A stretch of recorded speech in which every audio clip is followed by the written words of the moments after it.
Hey, I'm back. Remember, I was just here a couple minutes ago doing that live hit. Hey, I'm back here. What if transforming your life was as simple as changing your mornings?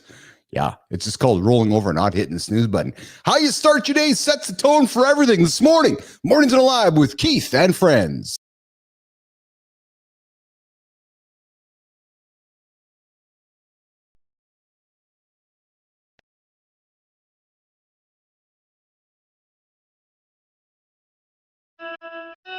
Welcome to Mornings in a Lab where excuse when something negative comes up. Building muscle through blood flow. Nobody is expecting, John.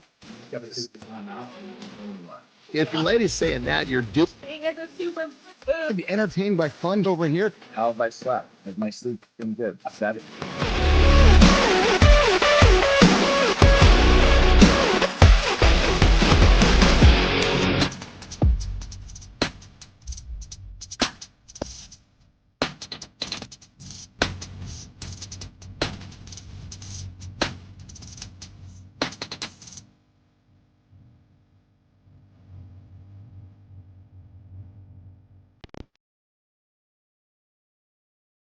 There we go, nation. Let's get after transforming those mornings. This isn't about waking up early, baby. No. It's about waking up with intention, making those early hours work for you and setting the foundation to crush the rest of the day. Good morning, everybody. Mornings in a Lab with Keith and friends.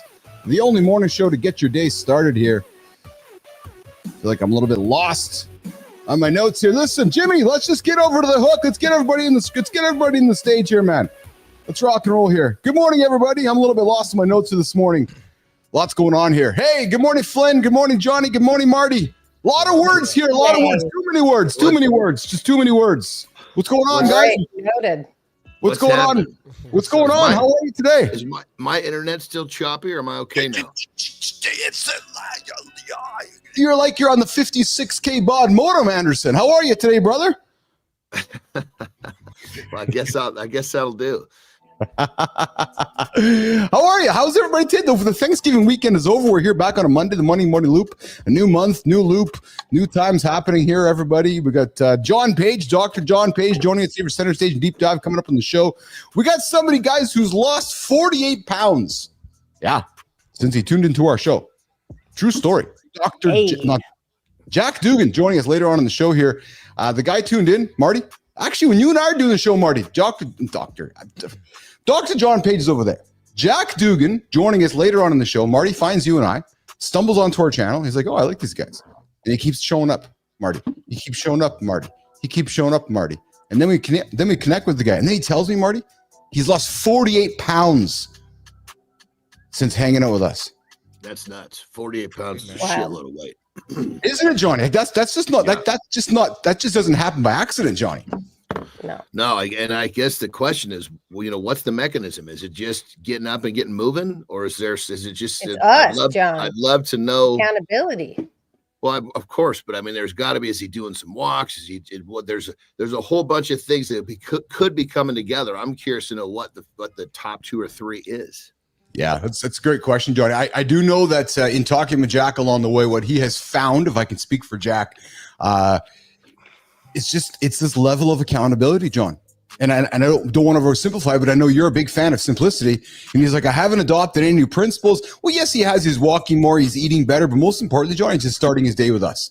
He's consistently stacking that one habit that, let's admit, many folks struggle with, which is the consistently stacking habits. We get to 20 habits in a row, and then we got to restart again. Well, John's been doing it over and over and over. So that's been his magic, is just that his idea of just showing up daily, Johnny. I think John froze. I think we got a delay on Johnny. Hey, Marty, how was the weekend, brother? I saw you crushing some food here. And listen, I know every good trainer's got to crush some good grub here, but how was the loop weekend of crushing food there in Thanksgiving weekend, Marty? Well, we talked about it on Friday. I really didn't have that much. I only had 2 plates, but yeah, it just only 2. When you have somebody like me, when you catch a picture and put it online, they're gonna blow it up. So yeah, it was just one piece of cheesecake. But I had a good weekend, man. Very, very busy, very productive. Nice. Got to link up with some high school friends, so that was pretty cool. Yeah. So that was pretty cool. What'd you guys do? What do you mean blow it up? They were coming after you for having cheesecake? Oh yeah. My DM was crazy. I probably had like hundreds of messages. Yeah, What? it was wild. Yeah. Oh yeah. Like as if people can be trainers but not have any life, not have any moments of indulgence. It's why. If you're a trainer, you can't have a life. Yeah, that's pretty much what the well, it's just outside world. That's what it is. It's even more basic than that. It doesn't make it as what the fuck you are. If you're doing something a little bit better than the average, they're looking for anything they can do to throw a turd at you. So it's Marty, crazy. Yes, he's a trainer, and yes, he's extraordinary, and yes, they love to find anything they can do. But shit, that's the world. It just gets better and better, Mark. You got to realize, embrace that shit. The more they do it, I love it. The more they do it, that just shows you how much you're separating yourself. That's right. Good morning, Amir. Talking smack. Go ahead, Marty.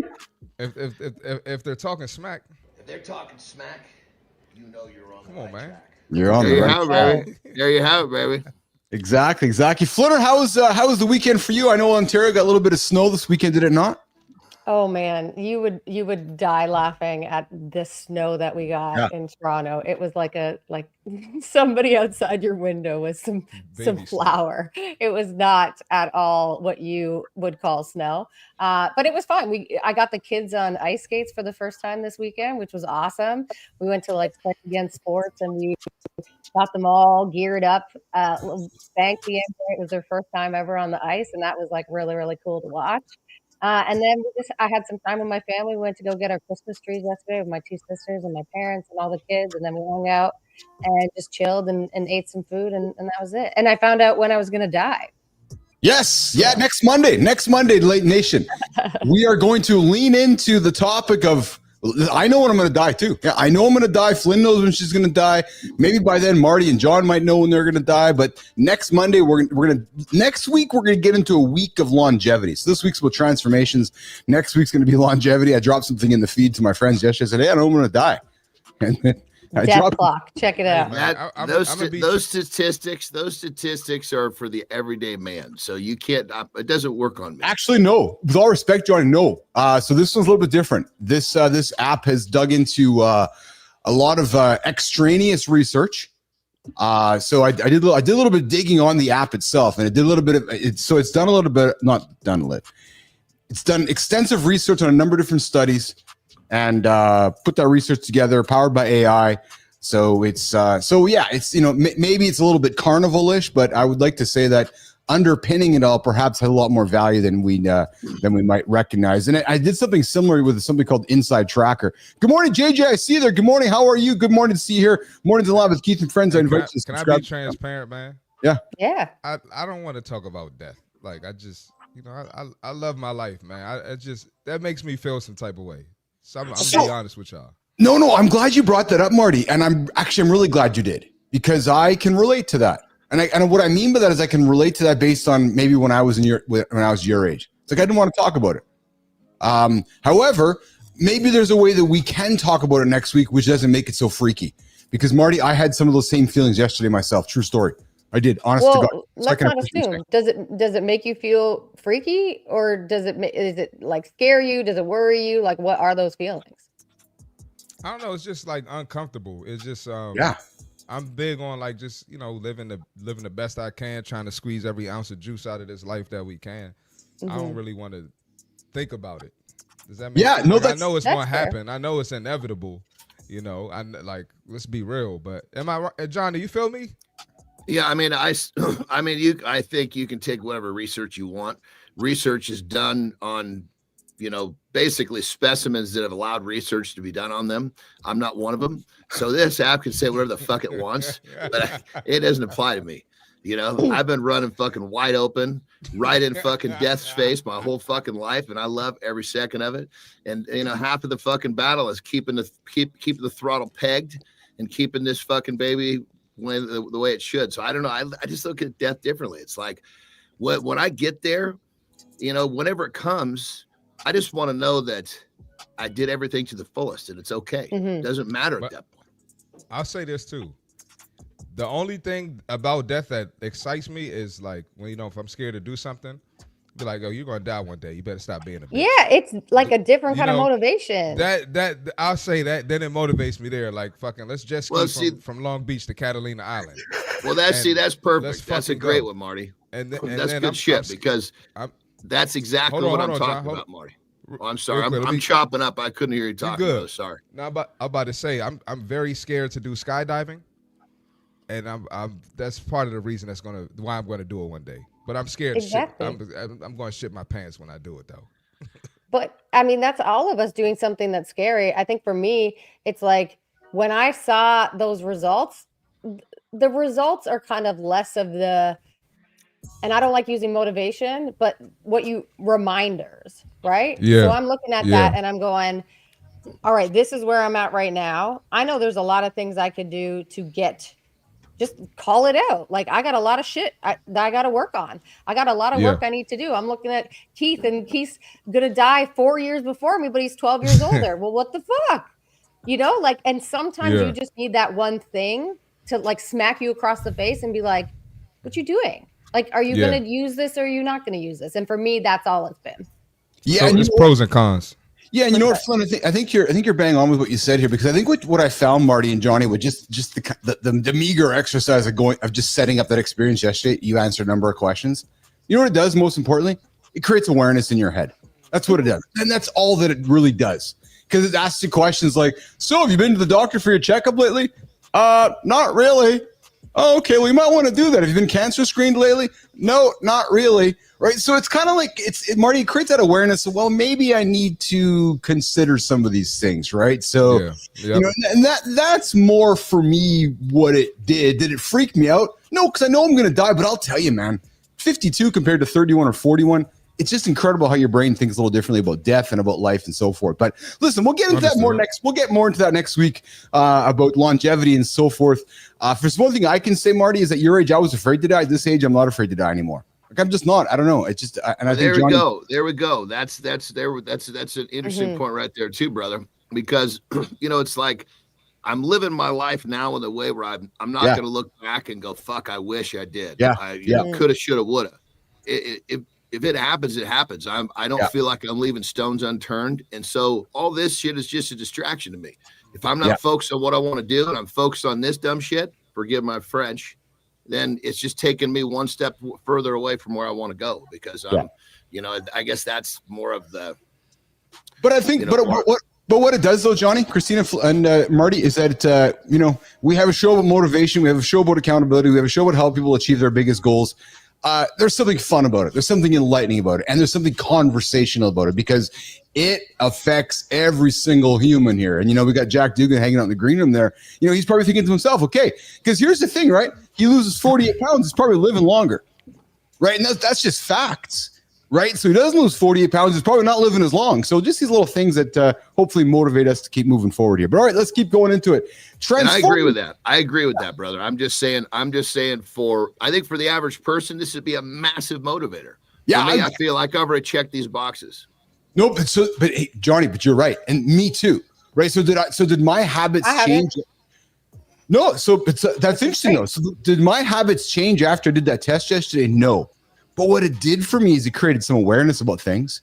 I'm like, all right, just some awareness. But listen, we'll keep that conversation going next week around longevity. And we're gonna have that conversation next week in the live longevity. But listen, we're gonna keep the conversation going this morning around transforming your mornings. Listen, it's just not about waking up earlier. It's about waking up with intention. That big word, intention, right? Making those early hours work for you and setting the foundation to crushing the rest of the day. Johnny, last week, 2 weeks ago, Marcus Newcomb came in and said, hey, dude, I do some meditation and you've been counting your days in. You say you sit down, you start counting. I'm curious, brother, how has your morning meditation routine? I know you traveled last week. How's that going since we sat down with Marcus a couple weeks ago? And has it changed your mornings? Are you still leaning into it, or is it a practice you continue working at, Johnny? No, it's definitely when I travel, things are always a little different. I know. But I embrace that different, because that way, when I get back into my groove, there's always a little newness. There's always a little fun. So that to me, I embrace that. But when I'm when I got home, I shouldn't have said when I got home, before I left and when I got home, I've been stretching that shit out. It's pretty easy for me to get 20 plus is a fucking piece of cake now. Oh, I love that. Is that right? Eh? Yeah. Tell me why. Like you just. Well, it's like the whole thing of, when you get exposed to something Yeah. That you've never been exposed. You hear about this shit all the time. Yes. But then when you get a chance to talk to somebody and interact a little bit, it just made it for something about that day made me think, you know what, I'm not giving my all on this. I love that. I don't like that. When I feel like I'm not giving my all, goes right back to that whole death conversation. Yeah. My life was surrounded with I'm not giving it my all. Maybe I need to know when I'm going to die because then I'll start giving my all. But it was just like, there's something about the conversation that kind of clicked. And I'm competitive. When he says he's doing an hour to 3 hours every day, I'm like, Jesus Christ, no disrespect to him. But I think for any person, if that motherfucker's doing that, I got to step my shit up. Well, that's why I'm leading into your conversation right now, because I can see your competitive nature come out. You're like, fuck that, man. I'm meditating for 20 minutes. Okay. I'm doing it. God damn it. Let's go. You know, and I'm very certain. I'm very certain I could do it for an hour now. If I need to get the time, because one thing I'm not good at is I need to make sure that I have the block of time available. Yeah. You know, if I don't have the block of time available, I can count to 1 billion. I'm not getting in there. You know, it's not going to happen by accident. Marty, we're going to create a trophy. The best meditator on the planet. We're going to give it to John Anderson. Like even though meditation is derived as a practice, John's like, fuck it, I'm winning. I'm going to be the best meditator on the entire planet. The thing was, man, bodybuilder to fucking the best meditator ever. Well, you know, the thing about it is there's no right way. Right. Exactly. The right way is to get better every day. And I realized after talking to him, I wasn't getting better every day. Oh, that was the switch. It's like, fuck, I got in this really easy, happy little spot, and I'm not giving myself the ability to stretch. I'm not fucking forcing myself to get outside my comfort zone. And so that's all it was. And I've been practicing. This summarizes me. I practice so much on a thing. Then when I decide to make that thing bigger, it's so much easier because I put in the reps. Maybe they're short reps, but the reps are there. And reps are reps. Yeah. Well, I love this because we're always talking to our audience about encouraging our audience to accept and try things. And there's Johnny there just leaning into this idea of practice. Like, I got to get fucking good at this. Right. And we often hear you can't teach an old dog new tricks. Well, we actually can teach an old dog new tricks, and it's called John Anderson on learning how to meditate. Yeah, oh, brother, I agree. You know, one of my favorite things is when I'm wrong, because that means somebody's going to teach me something. Oh, I love that, brother. You know what? And that goes back to age too, pal. That goes back to age, because it's like, yeah, fuck it. I don't mind learning new shit at 50. Right? So usually it's going to be some good shit, because we've learned enough at this point. When we are wrong, it's really some good shit, because we got all the dumb shit out of the way in our 20s, 30s, and 40s. That's right. Yeah. That's right. All right, Dr. John Page is hanging out for us in the green room. Jimmy, let's get the crew off stage. Johnny's going to go for a break. Marty's going to go for a break. Flynn's going to go for a break. And we're going to do the accountability check-in. Yeah. After I clear my throat, you guys. All right, next week's longevity, this week's transformation. And we want you to join us. Today, we're focusing on how I transform my mornings. So what's one thing you're doing to shift your mornings for the better? All right. Yeah. I think I'm a little bit, okay, listen, let's just, Jimmy, let's keep going here, man. Let's keep the show rock and rolling here. I got a little bit confused in my notes here. We're going to go here. We're going to go back to the screen here. We're going to bring in everybody else here on the show. We're going to do a revamp here on the script here. All right. So joining us today is our friend, Dr. John Page. Yes, he is. There he is. What's up, Page? Hey, good morning, y'all. Good to be with y'all. Good to see you. All right. What's going on, Dr. John? I'm doing great. This is lovely to get to hear y'all warm up before I get here. You know, get into the vibe. Yes. So you are a man who has made a mission to help people figure out the tough stuff without the dogma. We got Dr. John Page joining us here. Johnny, where are you joining us from today, brother? I'm in North Georgia right now. It's very, very cold. We don't have snow, but it's talk about freezing cold out here. Don't talk about the cold. How cold is it today, John Page? It's 28 degrees when I woke up. Marty, can you convert that to my Canadian Celsiusness? I got you, man. Give me a second. But Marty, the resident Canadian here, who's doing our Canadian conversions here. But Johnny, well, Marty's doing that. We got the big morning question we like to ask everybody. Negative 2 Celsius. How does that feel? How does that feel, Marty? Does that feel cold to you? That's cold. It's not the coldest, but it's cold. Johnny, Dr. John Page, we like to ask somebody this question every single time they're on the show. What is, Dr. John Page, what is your morning routine? What was your morning routine this morning? What time did the alarm get up? Did you roll over, hit the snooze button? Did you get out of bed, get going? Did you kiss your wife? Did you go and walk the dogs? Did you work out? Did you take care of the morning? What did you do, Johnny? Yeah, I did all that. Of course, I did all that, Keith. Nice. Of course, I did. No, I don't wake up to an alarm. I just wake up. When I wake up. My body's ready to go. Got up, went to the gym, did all my routine.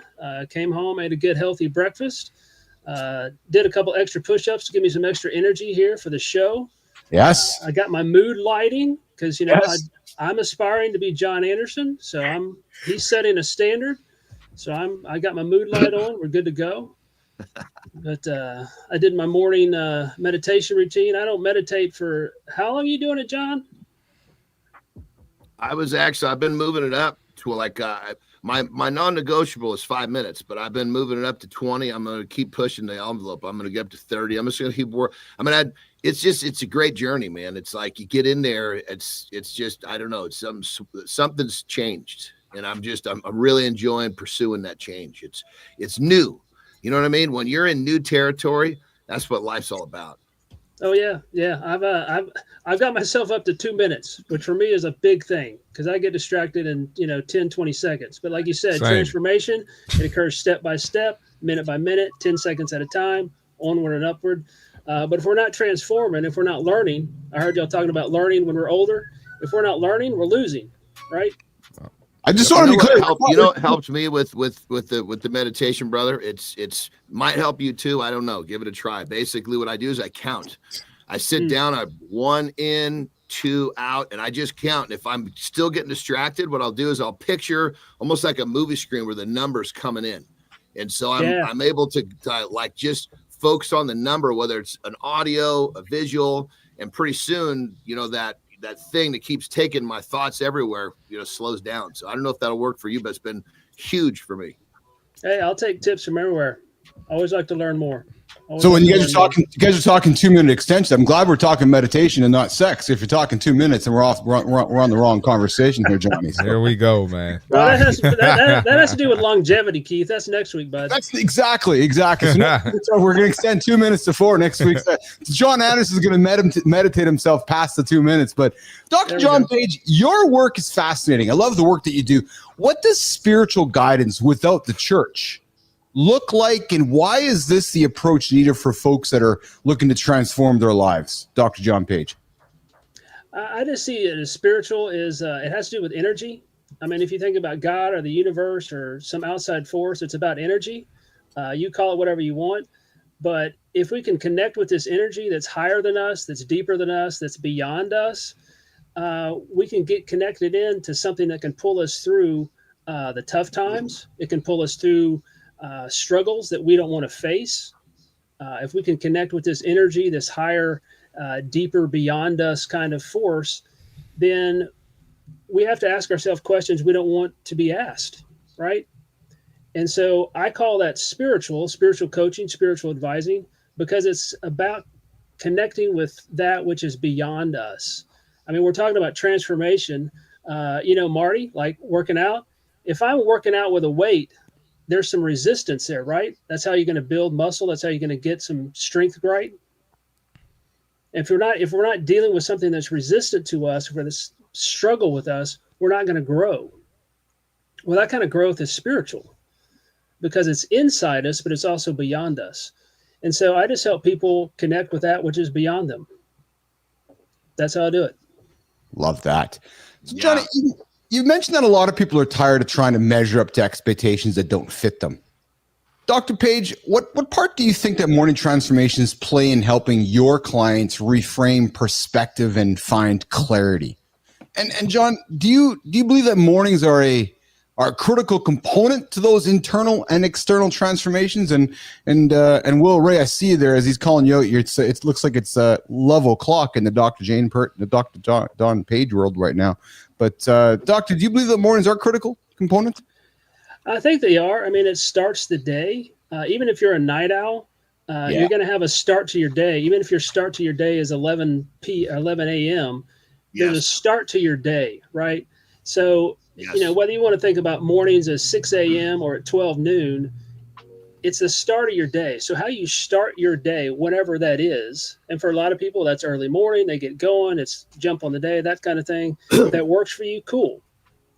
But how you start your day determines how the rest of your day is going to be. From that first 10, 15, 20 seconds you're awake, you can decide whether you're going to have a good day or whether you're going to have a shitty day. If you wake up and say, I'm going to have a good day today, you don't even know what's going to happen yet. You haven't even gotten out of your bed yet. But if you start your day with, I'm going to have a good day, today is good things are going to happen, then that sets your mind in a way where you look at events that happen to you in a different framework. So how you start your day determines your whole day. Yeah, I still agree with that. And I also agree with the timeline too, because, for me personally, I shifted everything early to get up early because I knew there was that period of time where no one was awake, that was my time. Yeah.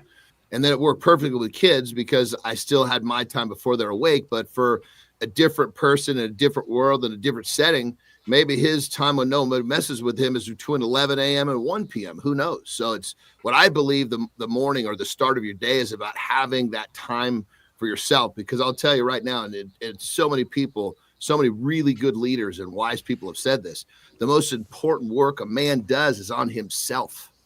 Yeah, absolutely. Absolutely. We get pulled so many different ways, whether it's children or work or spouse or responsibilities or doing whatever it is you do. If you don't have time for yourself, and I'm not talking just about self-care, but to build into yourself so that you can be the best you that you can be.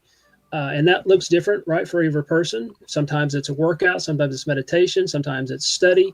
Whatever it is that's going to make you the best you've got to get that in early, whatever that looks like, or you will not be 100% you. You're going to be pulled in 800 different directions. And at the end of the day, you're going to feel shame and guilt because you didn't count on yourself. You didn't invest in yourself. And that's very, very key. Dr. Page, what's the biggest obstacle that men you speak with have when it comes to attacking their days in the morning? Is it the night before? Is it habits they can't get out of? I know guys walk up to you saying, Johnny, but I want to do this. Dr. Page, but I don't know how, or I'm stuck, or I can't get up, or there's always a reason. Dr. Page, what in your experience working with your clients, working with folks within your circle, what's that reason? Purpose? Some of it's purpose, some of it's meaning, some of it's just bad planning. I mean, it's very practical. Before you go to bed, decide the one or two things that you want to do the next day, write them down, put them on a sticky note, put it on your mirror, put it by your bed. So when you go to bed, you're already deciding what you want to do the next day. I mean, the old thing of, well, if I want to go to the gym, then put your workout clothes right by the bed so you trip over them before you get up, right? You've got a plan for your purpose. If you don't know what your purpose is, then you can't develop a plan to fulfill your purpose. So what I help people do is think about what it is you want your legacy to be. And Marty, sorry, that's going to get into a little bit of death stuff, but your legacy happens after you die. Well, if you want a good legacy, you got to know what your purpose is. And if you don't know what your purpose is each day, to be a good husband, to be a good father, to be a good person, to be a good worker, whatever it is, you've got to know that. Or Keith, you can come up with 800 different plans. You can use this app, that app, whatever you want. But if you don't know what your purpose is, there is no amount of steps or anything else that will get you there. You have to know that inside yourself. You've got to nail that down. And that's what I help people do, asking them several questions and get them to that purpose. Once they have their purpose, nothing can get in their way. Oh, I love that. So let's do this. Let's continue the conversation on finding clarity and purpose with Dr. John Page in about 90 seconds. But before we do that, Christopher Martin, a.k.a. C. Marty Fit, the greatest fitness trainer this side of Maryland, got a fit tip for you guys. And then we're going to come back and dig into purpose, dig into finding that clarity around your purpose to get you guys out of bed and achieve those big morning goals. Marty, you're up, brother. All right, let's get it, man. All right. we got the fitness tip for today. We're going to talk about flexibility. And this is probably the most slept on part of fitness. And unfortunately, I got to hammer it down a lot of my clients' heads, and I got to hammer it down my head as well, because we focus on the workout. We focus on getting the gains, on getting the flat stomach, the six pack, but stretching is a big part of it. This is the foundation of our strength. And so many people, they jump straight into muscle building, and they don't realize that stiff, tight muscles is going to limit your potential. It's going to limit your growth, and it's going to increase your risk of injury. So preventing injuries, flexible muscles handle the strain of lifting better. You can get better range of motion. You'll be less sore. It's just going to change your life. All right. This can actually boost your strength if you stretch on the regular. All right. A limber body activates more muscle fibers and more max gains. It's also going to improve your longevity. Stay mobile, strong, and independent for life. Right. And we always talk about how our fitness declines faster as we get older. Stretching, mobility, and yoga is going to stop that decline from going so fast. All right. So a strong body needs a solid foundation. Stretching is it. So work on touching your toes, stretch your groin, your quads, glutes, calf muscles, stretch your upper body, chest, shoulders, everything.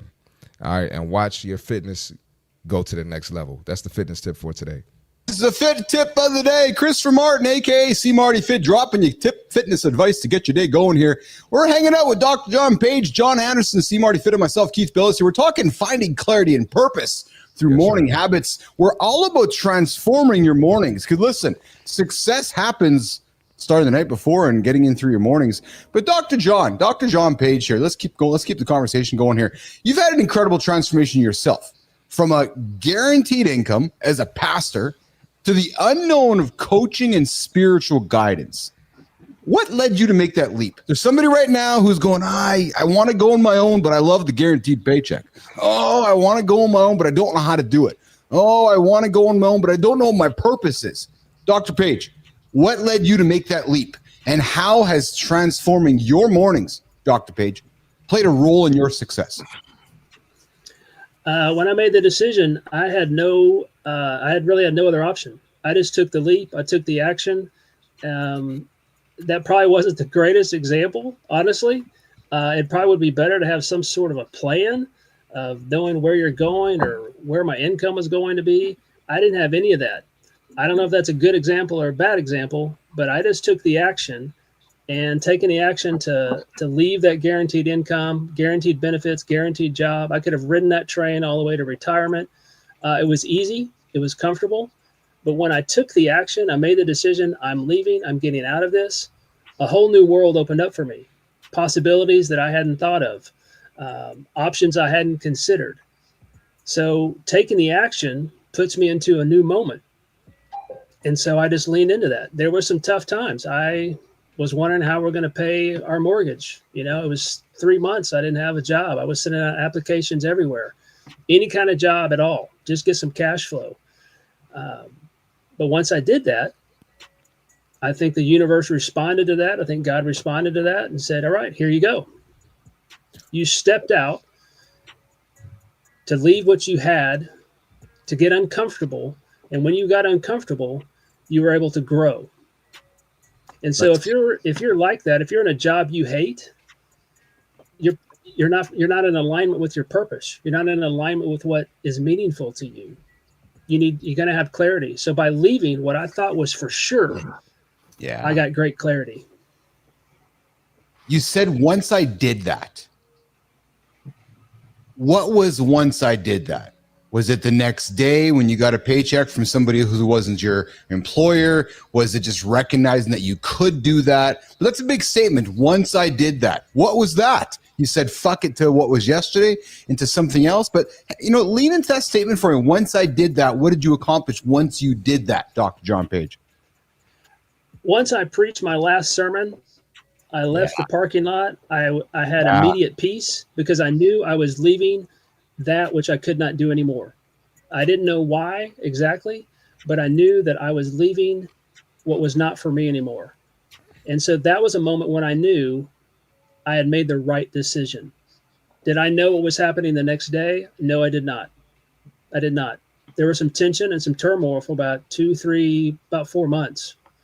But that tension was good because that tension kept pulling me and pushing me to where I needed to get to. There was some formation going on during that struggle time. But that's how I knew. When I left, I knew it was the right decision. I knew it in my gut. I knew it in my mind. I knew it in my spirit. Oh, I love that. Adam, I see you there, and I see you there. Good time as well. And I see you there, Rick Clody, in the comments here. Let's keep this chat going here. Dr. Page, I'm intrigued by, so you're in the journey. You've made the decision, you're on your own, and you're talking about describing the tension, right? It's Tuesday, it's Thursday. Like, oh my God, I haven't collected a paycheck. I'm on my own. I got to pay the mortgage, and you're going, but yeah, deep down, it's the right thing. Yeah. Keep going on that, Dr. Page. Keep describing that. Keep describing that tension. I know we got Will Ray here listening, who himself says, I got to go and do my own thing. And those of us that are doing our own thing, it's difficult to describe that tension, even though we know it's the right thing. Yeah, I mean, the tension was, one, I knew I'd made the right decision, so that gave me a lot of strength to keep going each day, to get up and go through what I needed to get through. Do the things, send the applications, keep learning, keep exploring. And I knew as long as I stayed on the journey, as long as I kept in movement, I would get there. It was a journey without a map, right? But I knew literally one step in front of the other, I would get there sooner or later. Part of that was just my own faith and belief that I believe this was going to work out. There's no way I would have taken this step just to fall and plummet to earth, right? It was going to work out. I don't know how else to explain it. It took longer than I wanted, quite frankly. It always there were does. some sleepless nights in there. Yeah. But the timing was perfect. I don't know how else to explain it. When it happened right at the right time. And in that, it's just a matter of you got to keep going. And it's hard not to give up when you don't see any progress, when you don't see any action moving that you can see. But internally, again, that spiritual force, that spiritual action, that's what's beyond me. I just knew it was going to work out. Yeah, we got Adam. That was because I knew my purpose. I knew my purpose was at work here. I was going to help people in a different way, freed and untethered from all the nonsense. And I just knew it was going to work. Talk about time. We often think things are going to happen much quicker, right? But yet when we're in the middle of a transition, it takes much longer than we originally anticipate. Yep. Talk about that, Dr. Page. Yeah, I mean, I had a deadline of, I left Memorial Day. And so by Labor Day, it was an artificial deadline, right? Yeah. Memorial Day to Labor Day. I set that up. I said that was my deadline. Well, it went beyond that deadline. So part of it is expectation. If I had put an expectation of, wow, I left Memorial Day, I've got to have a job by July 4th. That's an artificial expectation. It's an artificial timeline to be put on. Yeah. Yes. Now there's some common sense. There's some common sense to it of how long do I need to go before our savings runs out or that kind of thing. That's common sense and practical. But by putting an artificial deadline on it, we set ourselves up for failure. And I have yet, and I'm kidding you. I'm not kidding you. Actually, sorry, I'm not kidding you. I have never seen a timeline work out for people the way they expect it to. It is always in a different time than they wanted.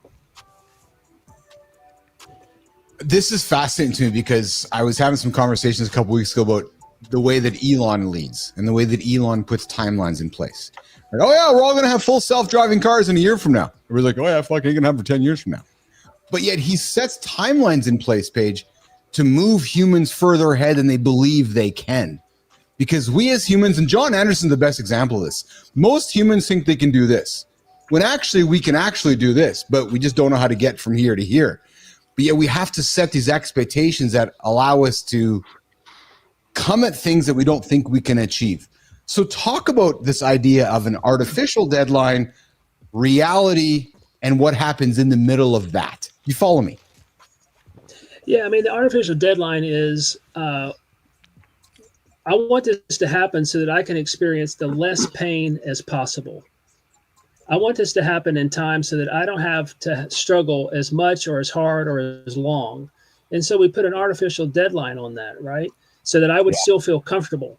I wanted this in place by Labor Day so I could feel comfortable and not have to super stress about something. But the reality of transformation, though, is it's a change of form. There's a lot of struggle, there's tension. All of this is going on. That's not going to happen in the middle of comfortable. It's going to happen in the middle of stretching. It's going to happen in the middle of going longer than you wanted to. It's going to happen when you extend yourself beyond what you think you could do. We only ever grow when we are challenged. Every time, whether it was in school, whether physically, mentally, spiritually, relationally. I mean, if you're in a relationship, you're going to grow because the other person has challenged you to not be such a putz, to grow up, whatever it may be. We grow when we're challenged. And so things like audacious goals and that kind of thing, that's never going to happen. It may not, but we're going to make a major amount of progress by taking the steps to get to it, for sure. Yeah. Dr. Page, you've worked with over 1,100 people. Not 1,200 or 1,300, only 1,100 people, Dr. Page. What have you found is the key, the one key to helping someone make lasting change?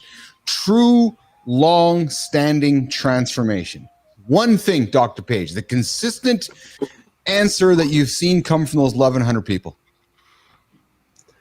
I tell them this: I can't want this more than you want it. I can't change you. Only you can change yourself. If you don't want to change, I can't do it for you. No program, no book, no podcast, nothing is going to change you except yourself. If you want to change, I can help you, but I can't do it for you. That's the one key I've told all 1,103 people, Keith. And I got to think, Andersen, you're the same way. Marty, you're the same way, right? Because you're coaching humans daily. People are knocking on your door, Marty, going, I want to lose some weight. Or somebody's coming to Johnny saying, I need to learn some new habits. And I got to think that you can provide every bit of experience, instructions, guidance, inspiration, whatever you want to call it. But if Keith Bilous does not want it bad enough, it just doesn't work, does it, gentlemen, at the end of the day? No, it's not going to work. And you got to look at this. How I look at it: comfort is a killer, right? You kill yourself staying too comfortable. And I look at any time I've leveled up in my life, it was right after I was in an uncomfortable situation. And then I look at people who I don't want to be like, and I tell myself, oh yeah, they got comfortable. He got the dad bod. He's uncomfortable. He hates he's comfortable. He hates his job. He's comfortable. He won't do anything about it. So that, and I look at the people who I want to be like, they went through that phase of being uncomfortable, like John Andersen being the fat kid, he always talks about it. We laugh about it, but it's the truth. He was uncomfortable as the fat kid and he did something about it. So that's just my perspective on it. Yeah, I think you're right. Andersen. I'm sorry, broke up. Say again, Keith. Guys come to you left and right going, I want to lose weight. I want to achieve these big goals. And you've had men that have maybe not achieved those goals, Johnny. At the end of the day, you can't do it for them, right? It's got to be up to the human being that's going to do it themselves. Yeah, the way I look at it is I have to almost kind of trick them out of the gate because they don't believe. And as soon as I trick them to make those first couple of steps and I show them that they can, then they start to believe. And once they believe, they can't achieve, because as I say it all the time, the man who believes he can and the man who believes he cannot are both correct. Which one are you?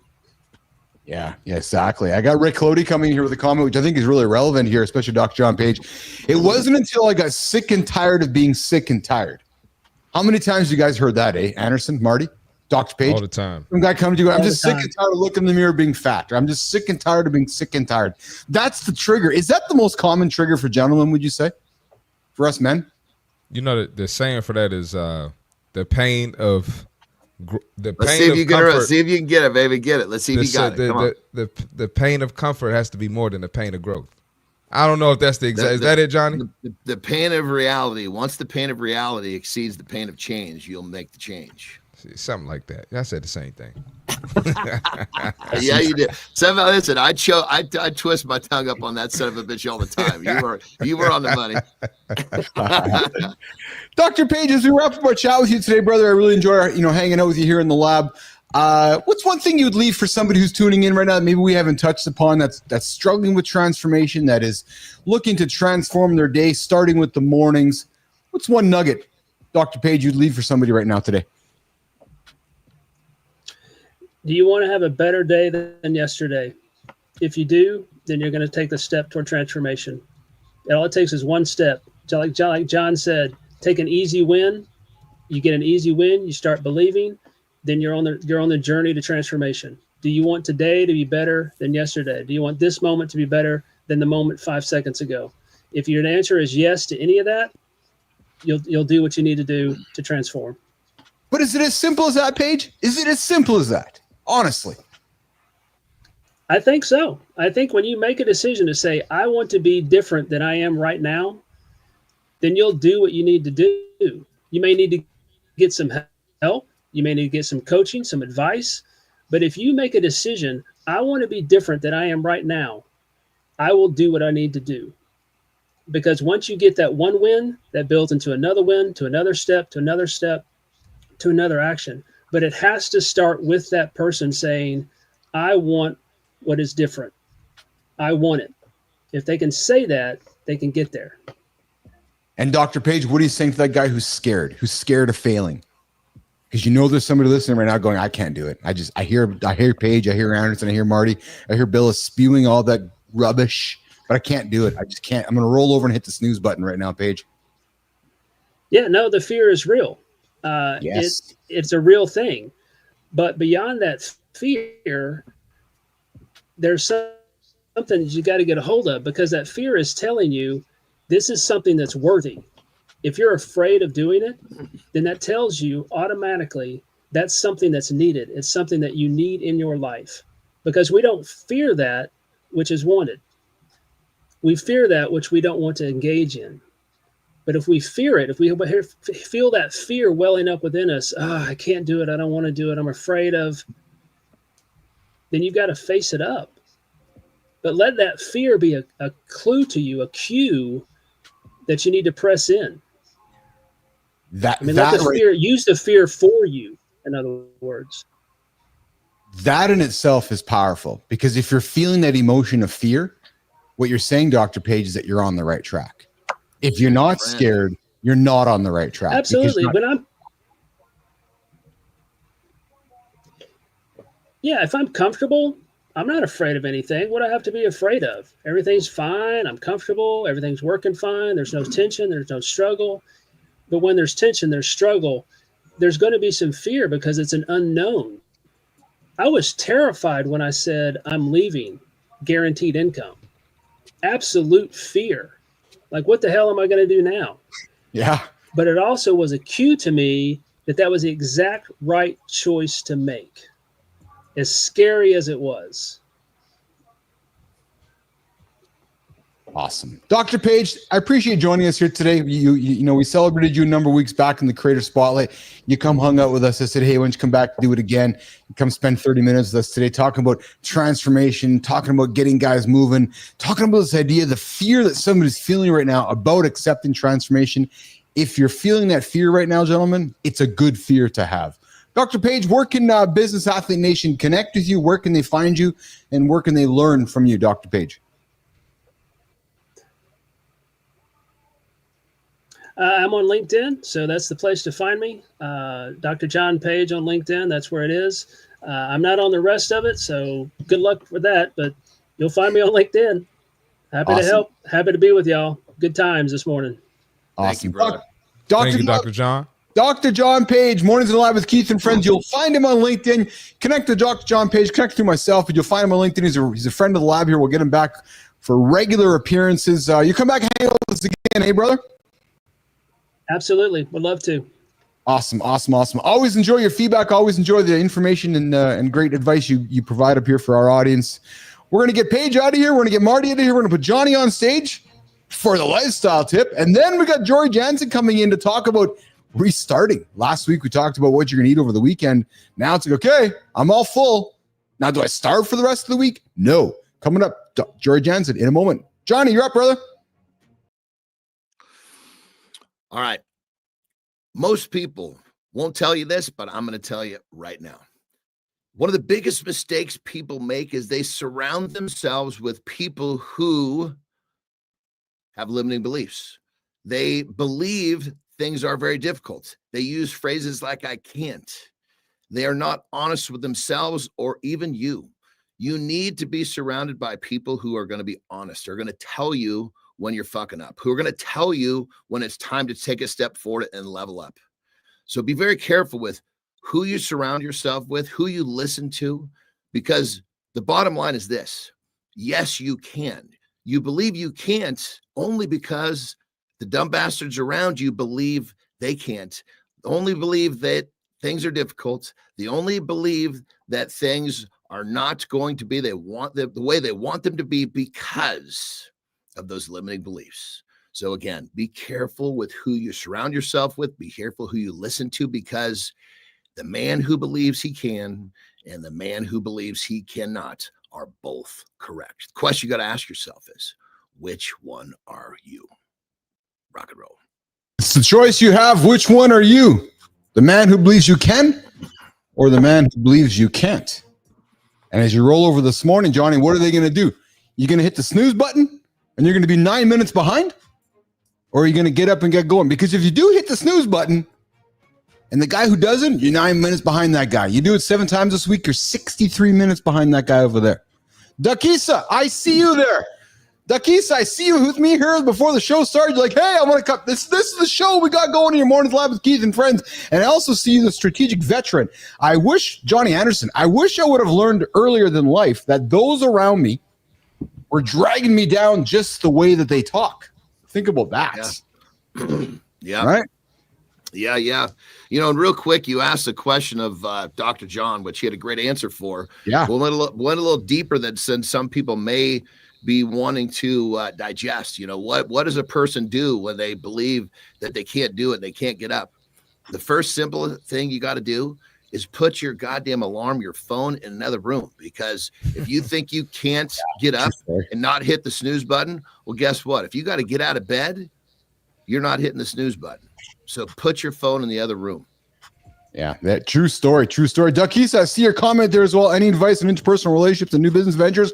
We'll get to that, Dakisa. But right now we have Jory Jansen joining us.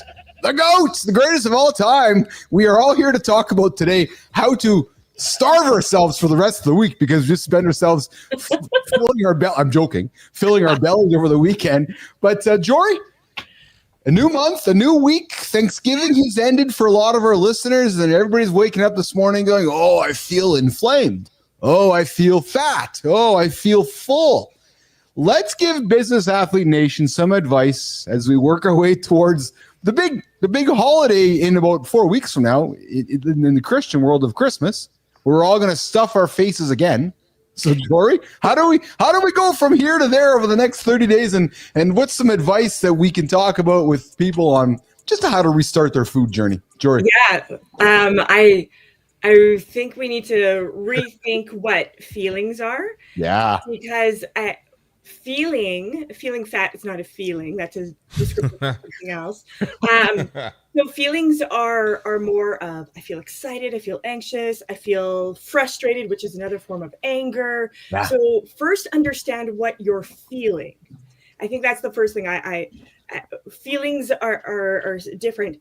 What are you thinking? I think that I ate too much and I've fallen off track. So I'm feeling frustrated, anxious, angry, disappointed, whatever it would be. Or maybe you're feeling proud because you went through it, you did it, you're done. Whatever. How are you feeling? What am I thinking about it? I think I did pretty good. I'm moving on. Today's a new day. Or I'm thinking that I let myself down. I let other people influence me, whatever. Maybe you're in the victim loop today. You can get out of it. Those are real though, right? Because there's guys waking up today and they're starting their day and they're getting on the scale, like it or not, or they're looking in the mirror and they're judging themselves. Marty. I'm going to add something to that, man. I had a couple people that hey, they enjoyed themselves for Thanksgiving. Yes. I'm like, it's a holiday. You with your family, enjoy yourself. Stop stressing over the scale.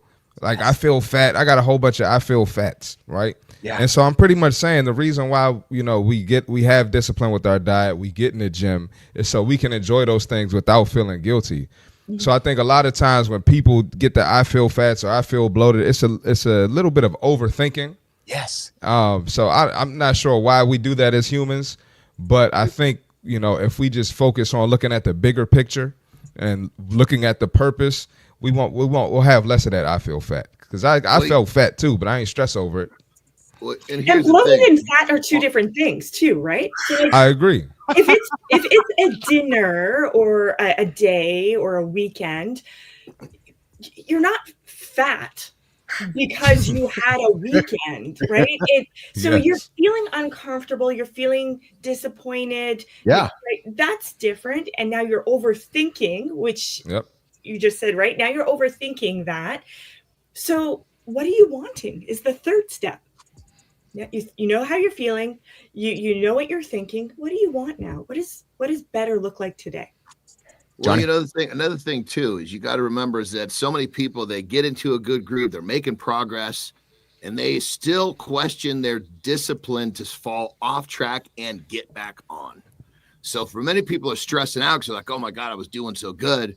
I had this long weekend. Am I going to be able to get back on track? So when you practice discipline in your eating habits, it gives you the confidence to know that you can have that day or that meal or whatever it is, and then get back in the saddle.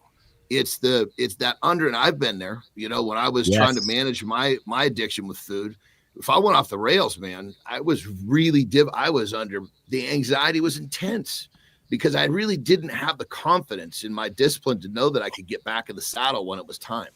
So think of it like this, guys, just boil it down into, work on the discipline of when you say you're going to do something, that you do it. And that's the foundation for giving yourself a little bit of a freedom with a holiday meal or a holiday weekend, and then getting back in the saddle. And when you can execute that, it takes that anxiety away, or a huge chunk of it.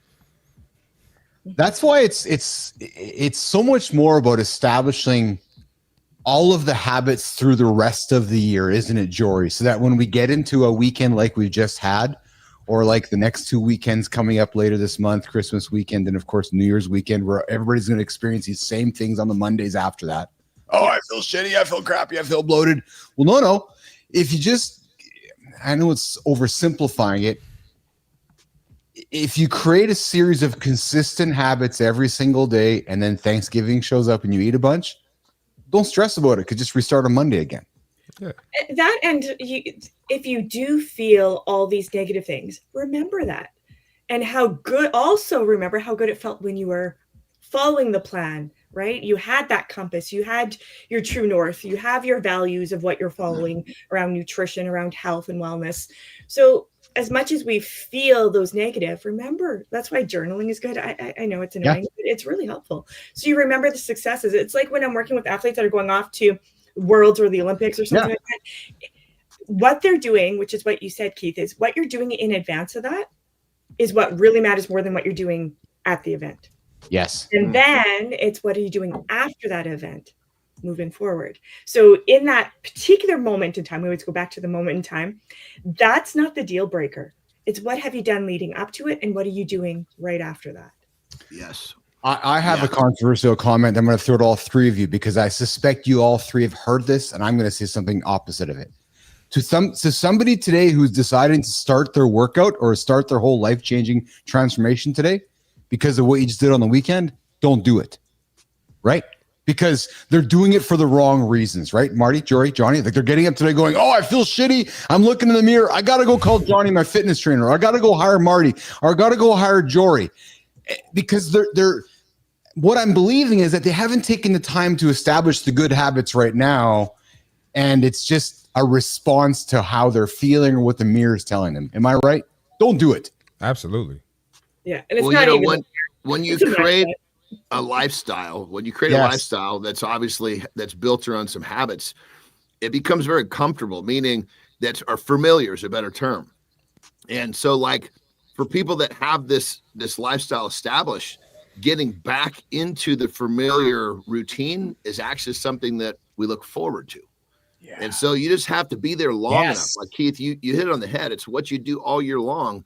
If you get into a rhythm that feels good and you feel good, you're happy with the way you look, all the boxes are checked. Then when you have that weekend or that day, you're actually excited to get back into the lifestyle that makes you feel a certain way. That's the key. I'm glad you said that, Marty. Go ahead. And when you're at that point, the pain of the pain of the comfort isn't going to be more than the pain of the growth, right? So me and Johnny just came up with that quote, but that's a direct example of it, right? It's not going to hurt you more to stay the same, you know, because after that feeling of feeling fat, like Jory said, you're probably not going to have the motivation and the discipline to work out. So it's literally what we were just talking about.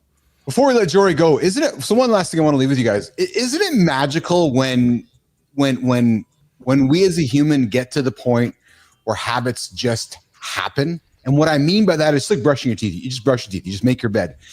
But it's just like this morning. Like I do my Monday, Friday runs. I fucking did not want to go for a run today at all, but I just did it because that's just what I do. And even, you know, and that's when it's magical. It wasn't because you felt fat. Well, I'm joking. No, but Marty, I did though. Like I kind of had a little bit of food this week, and I did kind of feel fat. But the reality was that's just what I do. So I was like, oh, this is what I do. I didn't even think about it. To go out and treadmill and start running. And that's what I think and Dr. John Page talked about it too, right? Which is when you want it bad enough, things just happen. It's not even, there's no thought process going on. It just happens. Yep. Right. So, Jory, what do you got going on for today before we walk out of the lab here this morning? Working with awesome people. That's what I get to do. Oh, I love that. Yeah. You got a big problem you're solving today for somebody? Do I have, what was that? Sorry. Do you have a big problem you're solving today for somebody? One big problem for somebody? I wouldn't say one big problem for somebody. It's more of kind of what we just discussed here. It's about, well, I'm working with some weight class athletes, right? So it doesn't matter how healthy and how fit you are. It's a matter of being in a space where you can actually perform and compete. So that's always a challenge. It's always a challenge, but it's good. It's good. It's not new. This has been happening forever. So it's more of being a support and more of when you're in a situation, you have to kind of do an assessment. Here's the line. Are you above or below the line? Yeah. When you're below the line, it's challenging. It sure is. But it's just a matter of what does better look like today. Oh, I love that. What does better look like today? Jory's always dropping these little things in my head that I think about, right? These moments. What does better look like today? Jory Jansen, I appreciate you. I respect you. I have a lot of enjoyment having you in the lab here every single Monday, Wednesday, Friday. The protein break with Jory Jansen. You have yourself a great day. You as well. Thank you, Jory. See you Wednesday, Jory. See you Wednesday, Jory. Okay, guys, let's do this. Let's bring up Flynn for the brand bites. Marty, you're gonna get out of here, right, buddy? I gotta get out of here, man. Get out of here, man. I love to stay here all day, every day with you all, but I gotta go, man. We know you would. You go. Have a great day, brother. You go and crush him, Marty. We'll see you later, pal. I'll see y'all, man. All right, Johnny, go for a break. Flynn's gonna come up with a brand bite. We're gonna keep the show going here. Adam, I see your comments. Clody, I see your comments. We'll get to them in just a moment. Flinner, let's get after it. Let's get it. All right. Today, we are going to talk about how you need to stop fighting your process. All right. Enough with the bullshit. Enough with the absolutes. For years, I fought my process. Everyone told me just start with the hardest thing first. That's how you always have to start your day. And then when I was diagnosed with ADHD at 35, I realized that was actually the worst advice for my brain. Without small, approachable wins in my day, I couldn't get started. I couldn't build momentum. I genuinely couldn't do anything. So I stopped listening to what everyone else was saying, and I started my day with small wins. And guess what? That's when everything began to click. So here's the truth. There's no foolproof method. There's no one-size-fits-all strategy, as much as the gurus would love you to believe otherwise. There's no guarantee way to build your brand or your business. The right way is your way. Your quirks, your approach, your unique fucking self. So here's your task for this week. Think through your best days. What are the best days you've had in recent memory? Write down what are the things you did that day that made you feel productive and light and creative and brought you joy. Then own that, regardless of what anyone else says. Yes, it is that simple. I have entered my no fucks era, and I promise you, if you take today's brand bite into account, you'll be one step closer to entering yours. You got this. There we go. Kristina Flynn, the brand bite. Mornings and Alive with Keith and friends. The only morning should get your ass out of bed, get you going. I see you, Duck Issa. I appreciate you hanging around. Dude, I appreciate you hanging around. You joined me in the pre-show. You stumbled on to like, hey, what's this good dad doing? I did my glasses on. I was doing the old pre-show stuff. I'm like, yeah, hey. Duckisa from Ontario, subscribe to the channel. This is what we do, man. Every single day, Monday to Friday, 8 o'clock Eastern time. A little bit of old school morning show right here on YouTube and LinkedIn. Conversations to get you going. Conversations not to hit the snooze button. Over there's John Andersen. The guy's lifted a few things in his lifetime. Yeah, true story, and put them down. And the guy's been on stage and flexed the tricep, just one of them. But not two, just one tricep once. And then he flexed his butt cheek out there too. And the guy might have wrestled a few guys. He might have wrestled some guy in Korea. So for those of you guys joining for the first time, Johnny Anderson's over there. Kristina Flynn, she's over there. Oh, yeah. She's the brand person. She hangs out with us every couple days here. I joke aside. Flynn's with us all the time here. She helps me write the show, producer of the show. She's over there in Ontario for Duckisa. She might just be down the road from you, Duckisa, I'm thinking. So just, if you go knock on that person's door next to you, it might be Kristina Flynn. Yeah, true story. Yeah. Probability says yes. Yes, exactly. Yeah. Rick Claudius. Brother, real quick, if you're going to include Korea, you got to make sure you include North Korea. Why, yes. So let's go there. The big difference. Not a lot of human beings have been to North Korea here in North America. I think Johnny hung out in Dennis Rodman's pocket when they flew over there in North Korea, and he's like, and then he fucking pinned Rodman. He's like, I'm over here first. But anyways, so Johnny Anderson's over in North Korea. So those of you that are new to our channel, I welcome you guys to Mornings Alive with Keith and friends. Adam, I see you. Positivity is infectious. Yes, it is. And I also see that we got Rick Clody. Following your plan gets that furnace burning hot so you can burn through some junk on a holiday occasion. And to those of you that crushed some major food over the weekend, today's the day where we give you permission to say, okay, you crushed some food. Okay. Just crush food. Back on it. It's fine. Tomorrow's going to be here tomorrow. The next day going to be here tomorrow. Because, nation, in a month from now, you're going to crush food again. So if you're going to beat yourself up about it, you know, you might want to invite yourself to be doing something a little bit different today here. So, Adam, we'll see you later, bro. I'm off. My work break is over. Have fun, guys. I appreciate you joining us every single day here, Adam. Mornings and Live with Keith and friends. Dr. John Page is joining us for the first hour. We got John Dugan there in the green room there hanging out waiting for us. I see him there. Him and his beautiful wife staring at the camera. I see them there just saying hello. They're going to join us here in a few moments here for the Creator Spotlight Community Corner. But let's do this. Let's dig into today's topic about how I transformed my mornings. Now, Johnny Andersen, we got a fun little clip, man, that I think you're going to love. I think you're going to love it, man. It's less than a 2-minute clip, and it's done in this I'm glad it's a 2-minute clip, because those 6-minute clips were wearing me out, baby. Yeah, you and me both, brother. You and me both. I'm with you there. Yeah. So we're keeping them shorter. So this 2-minute clip, Johnny, I think you're going to love it. It's done in this exceptionally modern videography. It's going to take you to a real future world. I think it's going to have a gander, man. You got me all fired up. Let's have a gander. It's thought provoking. It's going to move the needle. You're just going to love the whole thing here. So Jimmy, producer Jimmy, let's get this going here. Let's get this 2-minute clip running here.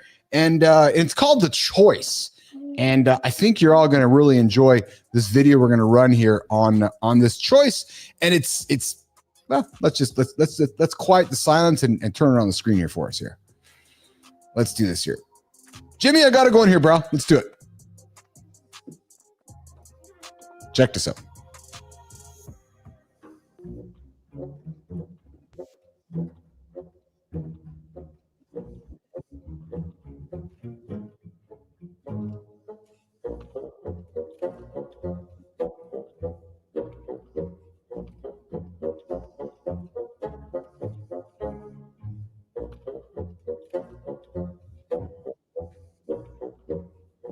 So as you can see here, this gentleman's waking up every single day. He's got a choice every single day.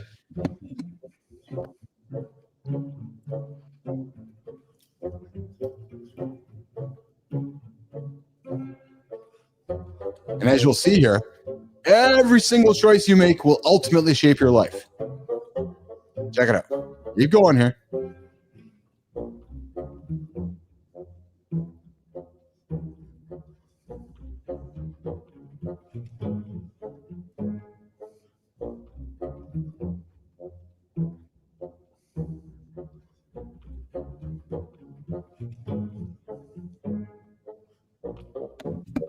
So we see the guy sitting to his left. So simple and so good. So simple.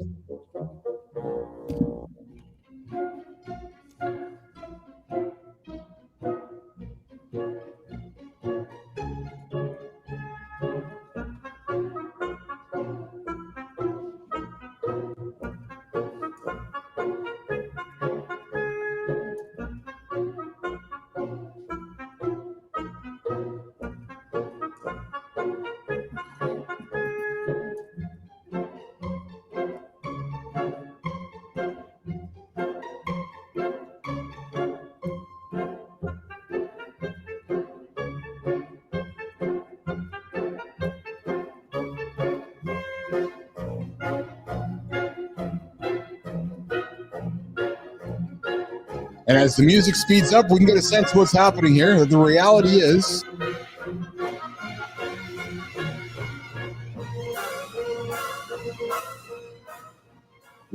is his simple daily choices are adding up to some very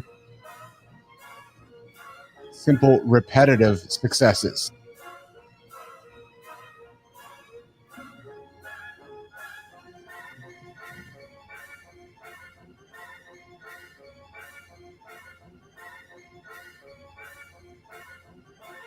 All right, so I'm going to stop that there, Jimmy, Flynn, Anderson, and let's keep the chat going. So we ran that video, and I ran that video on a very simple purpose, that it shows you how boring daily simple choices can be and should be, yet leading to significant daily successes.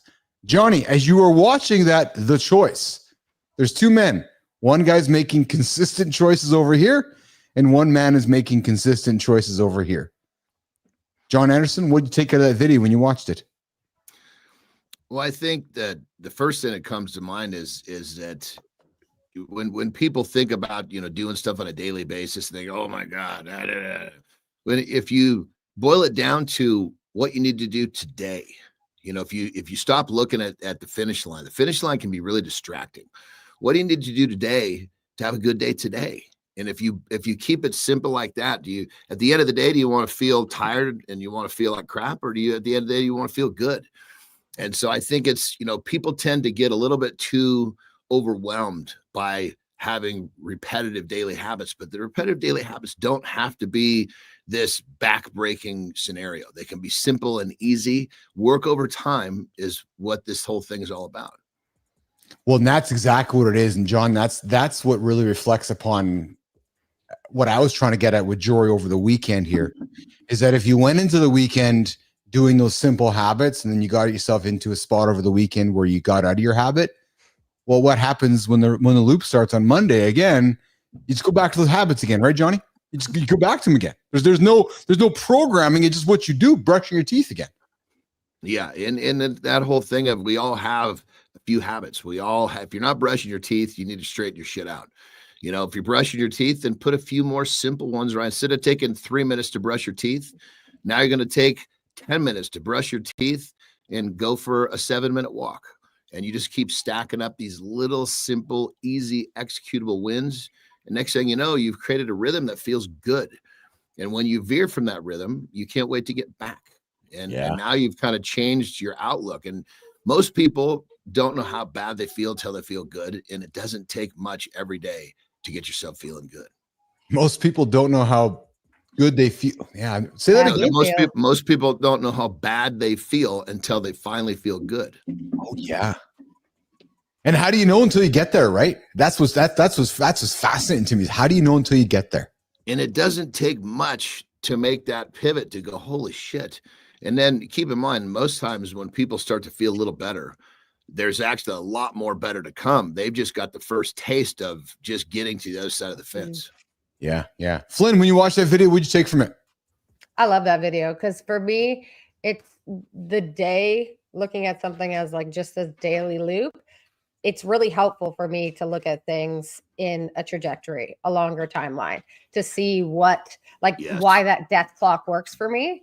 it just works. And I was talking about it in today's brand bite. Like, you need to find what works for you. If I think about this as just a daily exercise, I'm just so focused on today. I need to almost sometimes smack myself in the face and say, like, this is the result of today's decisions. This is the result of today's choices. And when you're at a point where you're not quite programmed with all of those small habits yet, sometimes you need more dramatic things to show you perspective. And the perspective is, this is where this is going, bro.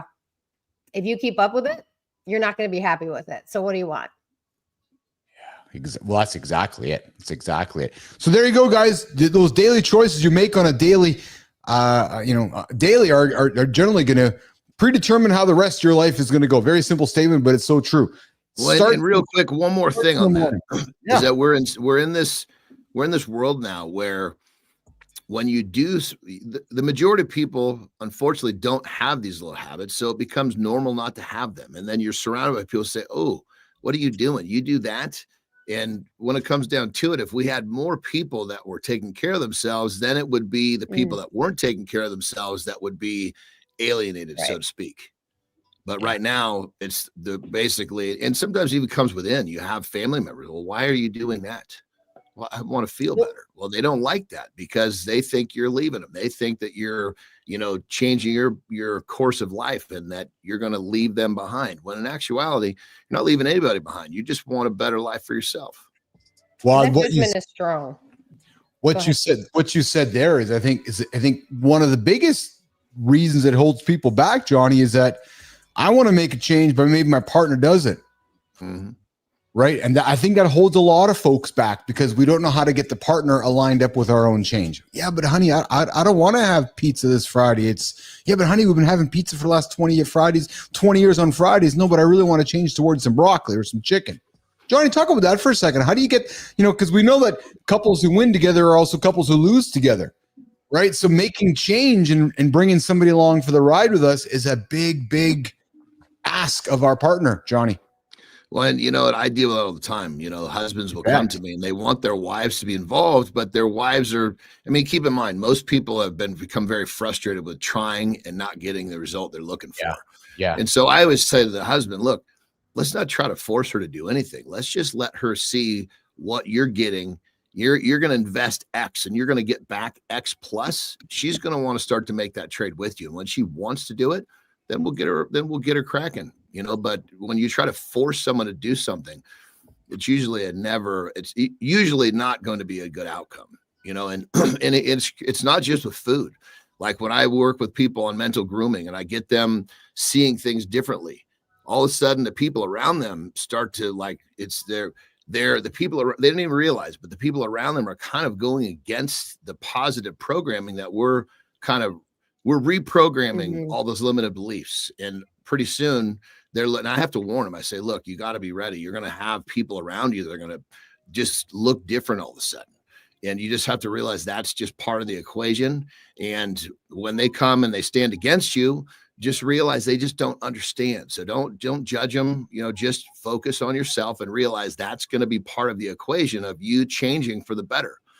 And it's a tough thing for sure. But I think when it comes down to it, we all need some sort of a leader. So maybe that husband that's saying, and it happens to be all the time, I'll get a husband cracking. Next thing you know, the kids are doing better. The wife's doing better. It's like a positive cancer that spreads through people or families. And it's a wonderful thing if it's just, I guess there's one person that's open-minded enough to realize that it's only difficult because the people around them have been telling them it's difficult. Well, I think too, and sometimes that individual, we need to make space for that person too, right? Like we know statistically women take on a majority of household tasks. So if you are an individual who is married to a woman, you need to take a look at that and say, okay, well, if I'm creating space for myself, am I also creating the space for my partner to be able to dedicate this time for this as well? And sometimes that's what needs to happen. Yeah, true story. Absolute true story. Hey, listen, you're hanging out with Keith Bilous, John Andersen, Kristina Flynn. Yeah, true story. Hey, Kristina. With a K. Kristina with a K, not with a C, with a K. No. He was hitting the brakes on C. Marty Fit is what he was doing. You're right. He did a decent job. I was going. You're right, Johnny. I was going through my natural cadence. I'm like, I can see it. But you hit the brakes just in time, brother. Just in time. Speaking of breaks, we're here talking morning transformations, how to get your morning going. I got a little extra caveat to throw on the table this morning, nation. And that caveat is one of the best ways you can start your morning, and one of the surprising mental, physical benefits of starting your morning sex. True story.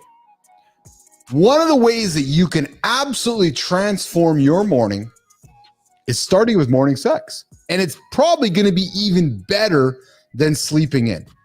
Before we wrap up with Johnny here and bring in the community corner with Jack Dugan in a number of minutes, I want to throw a few things on the table right now about the benefits of morning sex. Johnny Andersen, Kristina Flynn. Number one, it reduces stress, helping you start off the day on the right foot. Imagine just not only getting to the gym and releasing this dopamine and all those emotions that come from going to the gym, but rolling over and having some morning sex with your partner. And we're not here, we're not looking for that 20, 30, 40, 1 hour marathon session. Maybe just some quick intimacy first thing in the morning. Johnny, Flynn, reducing stress, helping you start off the day on the right foot. Johnny. Yeah, I mean, if someone or a couple are able to, execute that's a huge, there's so many things that happen with that. Little blood flow. Yes. Cascade of positive chemicals from the brain.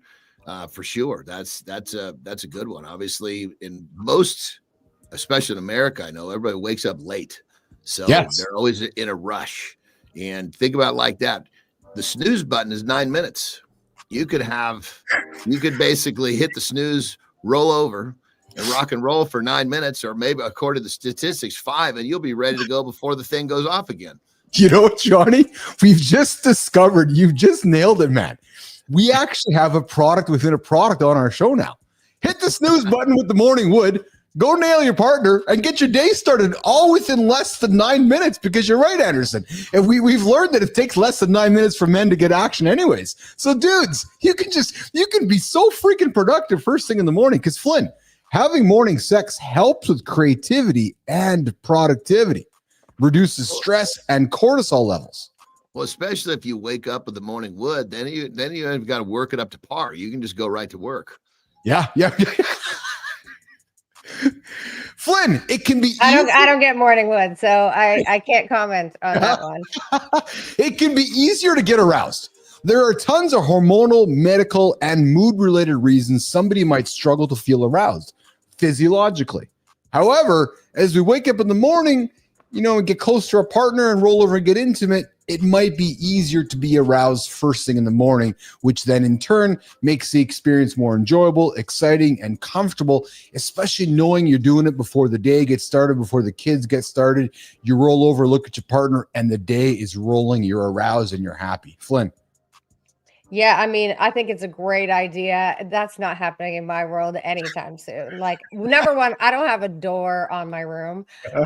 There's where I'm at, we're in this weird loft thing. So there's no door. Number two, that would mean we're having to get up at like 4:45 to do that. And I'm just getting to the point where I'm a morning person. I don't think I can convince all of us to get there at the same time. So we got to keep it to the evening. And the lesson there is just to get it in when you can get it in. Just get it in when you can get it in. And if you're waiting for a perfect moment, just stop, because there is no perfect, especially when you have young kids, but at any time you can't. John, I am always in awe of your actual time blocking related to Terry time to be able to make sure that you get it done. And I think that's the way that, listen, scheduling might sound boring, but what's more boring, not having sex or having sex? Yeah. And it comes down to that's part of the reason why, I get up and I do so much early in the day, because by the time 5 o'clock comes, I've that's where I'm starting to disengage, so to speak, in terms of business.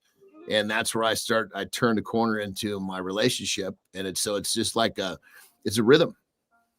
When did Terry time start in your relationship? Like, how many years have you been at Terry time? We've had many variations of Terry time. But when I really started, when I really started getting serious about my business goals, I mean, I've always had business goals, but when I stopped being a competitive bodybuilder, you know, I'm still considered a pro, but I'm non-competitive, and that's when I kind of started competing in business. And so that's when it came down to, you actually discussed it a few weeks back. You know, you get so focused, and her term is I go underwater. You know, it's like I'm there, but I'm not there. And so when she pointed that out to me, I was like, okay, I need to be intentional about being there with her.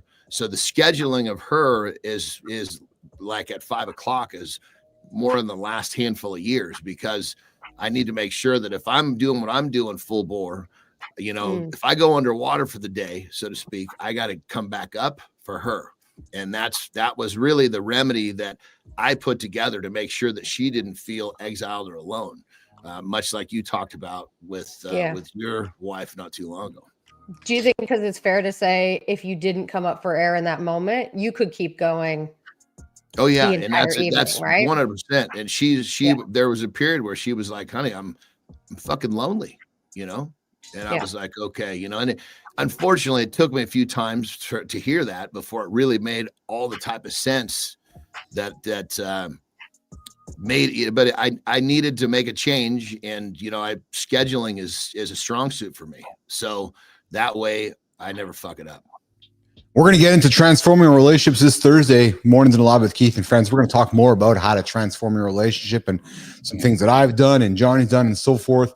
But we are going to wrap up our chat here right now about a good way to transform your morning is to start your morning with morning sex. And just some quick other tidbits to give you guys to think about, which is morning sex is a good way to prioritize sex. As life gets busy, the schedule happens, the kids happen, our wife's commitments happen, our husband's commitments happen.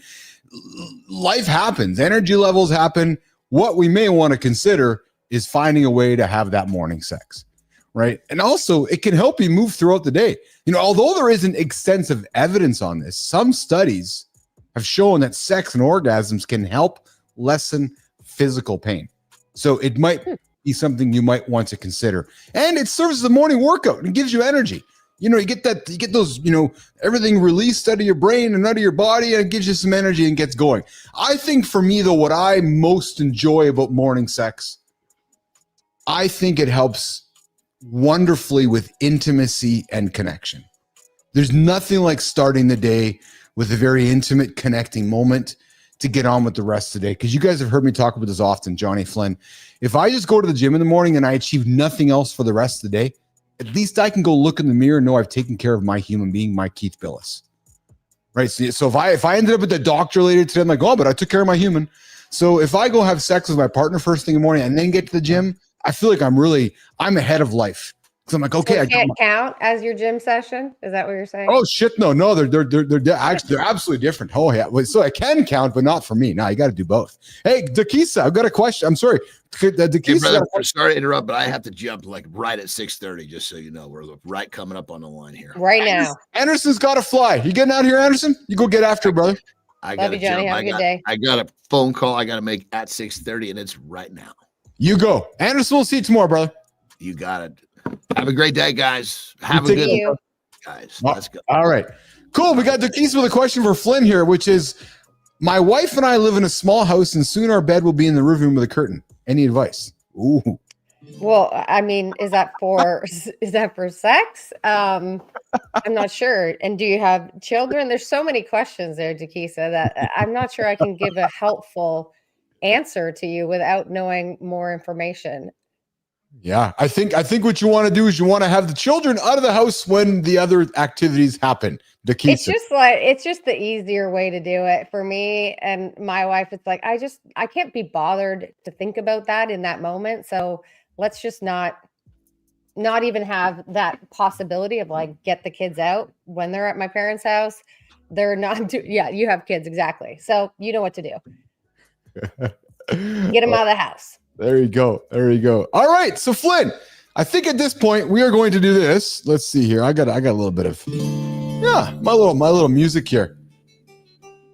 Hey, Dugan, you've been patiently waiting for us as the show's working hard in the background, making sure everything works. As the show's been just going on here, and Dugan was waiting for us, hanging out here and so forth. Jimmy! Let's get John onto the stage here.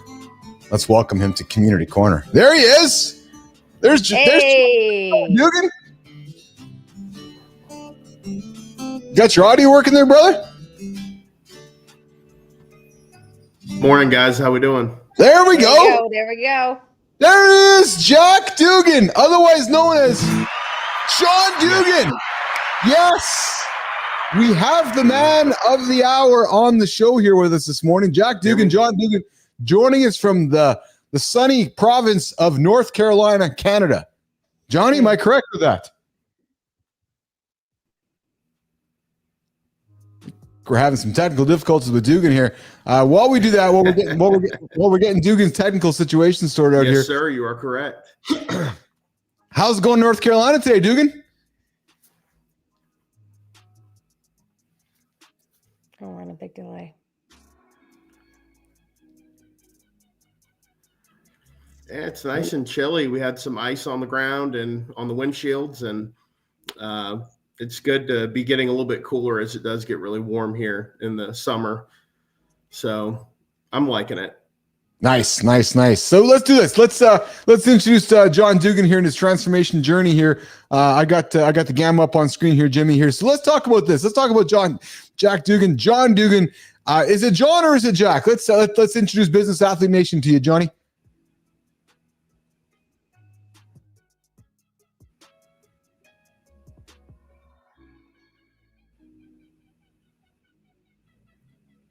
Oh, we got a big delay on Jack. Here's what we're gonna do. We're gonna pull Jack off stage here, Jimmy. We're gonna pull Jack off here. We have a big delay here. We're having some technical difficulty with Jack here. So while we're sorting that out, I'm gonna get on the gamma here and going to spend a couple minutes introducing John. So John, as you guys know, as I talked to, he's an inside sales coordinator at Universal Trust. He's a dad and a husband who lost 48 pounds using simple daily habits here. What's the secret to John's success?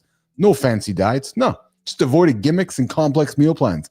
He showed up every single day for mornings in the lab and applied one daily idea. Just showed up. Yeah, was walking, hanging out with us, making right choices, using the inspiration and the ideas we're throwing on the table to move things forward. The power of consistency, tuning in, taking notes, and applying those consistent habits on a daily basis. The results, 48 pounds lost. You can find John on LinkedIn to be inspired by his fitness journey. That's our friend Jack Dugan here this morning on Mornings in the Lab with Keith and friends here. And I think we lost Johnny. Am I correct there, Flynn? We seem to have lost John, yes. We seem to have lost Dugan on lost John, unfortunately. He's been struggling in the background. He keeps getting kicked out. Not sure what's going on technically on his end, but I feel for him because he's been in the back about 45 minutes trying to make sure it all goes swimmingly. I saw the worst.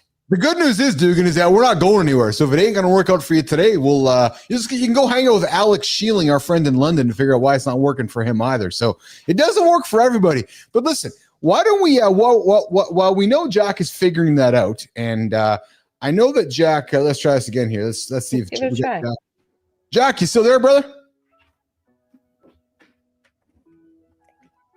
Nope. Yeah. Nope. All right. So here's what we're gonna do. We know that Jack did nominate somebody for the Creator Spotlight today. That's right. We did, and we do have that person's name. And I think what we're gonna do here, Jimmy, is we're gonna find that person and we're gonna bring him up on screen here. And I'm going to do the presentation on our Creator Spotlight this morning. Let's see here. That's that sound effect I like to bring up on screen whenever I'm pausing, which is a do sound effect. So, all right, Jimmy, Flynn, we have somebody here who I am going to pull up on screen here. I'm just looking at my notes here. Yes. Okay, cool. All right. So today, Mornings in the Lab with Keith and friends, on behalf of our friend John, aka Jack Dugan, has somebody they've celebrated for Mornings in the Lab with Keith and friends, the Creator Spotlight. It is somebody with a value-driven, agile leadership approach, a certified safe agilist scrum master, release train engineer, who leads with a human-centered approach championing diversity and guiding agile teams to success. This morning, we are going to take the big old Mornings in the Lab spotlight, Jimmy Flynn, and we are going to shine it on Laura Jennings. So, Laura, Jack Dugan decided to nominate you this morning because he said, hey, there's somebody in my orbit who I think deserves to be celebrated for the Creator Spotlight. So today we are going to celebrate Laura Jennings for the Creator Spotlight. Professional expertise, agile mastery. She's a certified SAFe 6 RTE and SPC Agile Certified Professional Facilitator. Not really sure what that means, but I'm sure it means a lot. Leadership focus. She holds a degree in leadership psychology and is a certified business process manager. I know what that means, Laura. It means you're pretty damn smart. Oh, yeah. And she has a current role who leads an agile release train at Softrams, developing solutions for CMS. Hey, Flynn, do you think when she's like an agile release train, like she drives like a train? Like, oh my. No, that's not what it is. Laura, please apologize for this man. Please, I shall apologize for this man, I should say. Hey, we are, listen, Laura. Listen, this is just Keith. I am what I am. We are all about taking boring business conversation and making it entertaining. So if folks want to think that you're a train caboose driver, then that's a good thing. Career highlights. Like trains. Career highlights. Laura, Softrams, leading agile release train, supporting teams in modern scalable architecture development. The USAA successfully led the bank incident management team to adopt business agility. And of course, United Healthcare served as a senior member advocate, developing frontline representatives in Medicare Advantage plan sales. She has a leadership philosophy about servant leadership. She views servant leadership as an honor and a privilege, not just a role. She emphasizes human connection, and she's all about positive impact, breathing positivity into every room and champions diversity and inclusion. Beyond the workplace, personal trainer, cycle instructor, and nutritionist. Laura's unique value prop, focusing on deliver consistent incremental value, human-centered, and an agile expert. And listen, you can connect with Laura on LinkedIn through Jack Dugan or over on Laura's LinkedIn page. Anything I missed? Kristina Flynn on Laura Jennings, who we are celebrating here today, Mornings on Keeping Friends. I think it's obvious that Laura is incredibly smart. What I love is that on LinkedIn, there's a space where you can kind of put whether it's like a former last name, or I think some folks include their pronouns there. And she puts tatted leader, which I love, just like owning her tattoos. You can tell she's got like a really beautiful personality. And a lot of that, even, you can't fake that when it shines in your words and it shines in a LinkedIn profile. You're like, oh my God, obviously this person has a lot of personality, because you can't fake that on LinkedIn. You absolutely cannot. And I just love, she has a real energy and a vibe. She's obviously a BAPL. She's all about business, but all about personal training. She's a cycle instructor. She's a nutritionist. I think she brings a ton to the table. And I think I'm really glad that John Dugan brought her across our desk, because I think she's the perfect person to highlight. So Laura Jennings, how this works. Jack Dugan celebrated you. We celebrated you. And we'd love to have you in the lab, because I suspect, Flynn suspects, Johnny Andersen, C. Marty Fitz suspect there's probably somebody in your orbit that you want to celebrate. So love to have you here in the lab. Take the big old light, shine it on somebody, and shine the light on the Creator Spotlight for Mornings in the Lab with Keith and Friends. That's what we're going to do. So Dugan, I'm sorry it didn't work out. We're going to get you back here, get your technology sorted out. And we'll get you back here on the show. I see you, Dr. John Page here. Randy DeVore, thanks for tuning in today. I appreciate the comments. Strategic Veteran, Tech Dad, everybody who joined us for the show today. I think Strategic Veteran is someone that we spotlighted last week in Creator Spotlight as well. I'd have to double check, but I'm pretty sure it is. Oh, is that Adam Peters? I think so, yeah. I think it is. Oh, Adam Peters is joining us. I think Adam Peters is coming up later on the show this week. Yeah, super cool. I love seeing that work its way. Like you are introduced to somebody like a Laura Jennings, and then we bring them on the show to highlight someone, and then they become a part of the orbit, which is really, really fucking special. Let's be honest. Yes. Yes, sir. Can't wait for Friday. Okay, we got him. Okay, so listen, we're gonna wrap the show up here. It's been an interesting show here today on a Monday of the loop, the re-loop here, a brand new month. Just wrapped up Thanksgiving weekend. Everybody's kind of showing up today, going, "Oh, I feel kind of this." It's Cyber Monday today, Flynn, isn't it? Cyber Monday, is that what it is? Yeah, I wrote a post about this last week. Listen, you're gonna get a lot of feelings throughout the day where you're like, "I need that, I need that, I need that." Just take a second to make sure that that thing that you really need is actually solving a problem for you. And that problem needs to be solved immediately, because it's so easy to get blinded by this deal and that deal. And like, it's human nature. There's a reason why it works. Just, you might not need it. Take a second before you purchase. And maybe put that money towards something else. Maybe put that money towards an experience with your partner. Maybe put that money towards a holiday. And yeah, is it going to give you immediate gratification? No. But there's a lot of people out there today trying to sell you a lot of things, and they have been all weekend. Just know that whatever you think that happiness is going to bring from buying that thing, it's not there. That is external. The happiness you're seeking is inside. So maybe save your money and go searching there. There's your tip. Save your money. Don't spend it there. Adam Peters, I see you there in the comments. Yes, sir. Can't wait for Friday. Neither can we, Adam. 4 more sleeps, Adam, until your appearance on morning. Sleep. That's so cute. 4 more sleeps, Adam, until Friday morning. You get to hang out with us on Mornings and Live with Keith and Friends. But Adam, you should come in tomorrow and Wednesday. Just tune into the show every single day, because this is what we do. So if you tune in today, you'll come back tomorrow and come back on Wednesday and tell your friends and so forth. Subscribe to the channel. But anyways, on the comments today. A lot of great comments today. Added some subscribers today, and hey, before the show starts, I've been doing this pre-show. So 3 and a wake up. Yes, strategic veteran Adam. Listen, we know that the mornings start with the night before. So on Thursday night, it's important to get to bed early, Adam. Yeah, get to bed early, get your clothes set out, get your food set out, get your protein shake ready, so that when the morning comes, you just fucking rock and roll, man. Just get into the lab and go, just like that. Yeah, there we go. Okay, listen, we're going to get out of here. Flynn's going to get out of here. Bill's going to get out of here. Thank you to those that subscribed to the channel today. Tomorrow, 8 o'clock Eastern time, we go live here, Mornings and Live with Keith and Friends. But I've been kind of jumping in here before the show for a kind of a pre-show warm-up. So if you want to know what goes on behind the scenes, subscribe to the channel. And you never know when the old alert pops up, and you might say, hey, there's Bilous doing his thing. So yeah, true story. Get to watch Bilous doing a lot of do. Exactly. Yes, this morning there was a lot of doing happening. There was a lot of do doing this morning. There was. Yeah. But tomorrow we're going into how to transform your life. Today we looked at how to transform your mornings. We're looking at how to transform your life.